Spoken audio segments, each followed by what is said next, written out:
ప్రభుత్వం వచ్చిన వెంటనే ఆయన మేనిఫెస్టో ఒకసారి చూస్తే ఆయన మేనిఫెస్టో ఆయన ఇచ్చిన 143 హామీలు ప్రభుత్వం వచ్చిన వెంటనే అయ్యారన్నాడు. ఇంటరిమ్ రిలీఫ్ ఇంతవరకు 9 నెలలు అయింది. రూపాయి పెంచింది, రూపాయి ఇచ్చి పుణ్యం కట్టుకున్న పాపాన పోల. 9 నెలలు అయిపోయింది. ఉద్యోగులకు మెరుగైన పిఆర్సీ అన్నాడు. ఉన్న పిఆర్సీ చైర్మన్ బలవంతంగా రాజీనామా చేయించారు. కొత్త పిఆర్సీని ఇంతవరకు ఇలా ఐఆర్ ఇవ్వాల.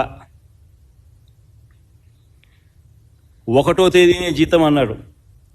9 నెలల కాలంలో ఒకే ఒక నెల ఇచ్చాడు. మిగతా 8 నెలల్లో నెలలో 1వ తారీఖున జీతాలు ఇచ్చాడు చంద్రబాబు గారు. చెప్పండి.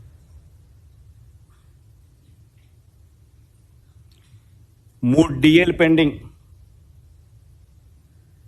ట్రావెల్ అలవెన్సులు pending, surrender leave pending, medical reimbursement అన్నీ పెండింగ్.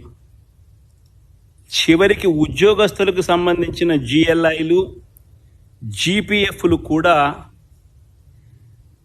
తాను వాడేసుకుంటా ఉన్నాడు.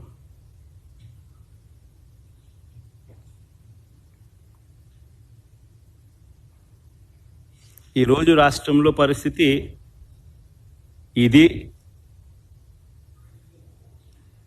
విధ్వంసం, ఆర్థిక విధ్వంసం అంటే ఇది. మరోవైపున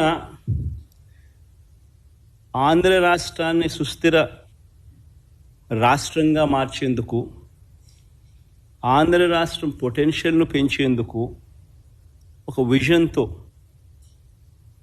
రాష్ట్రానికి తన సొంత వనరులు పెరిగేలా శాశ్వత ప్రాతిపదికన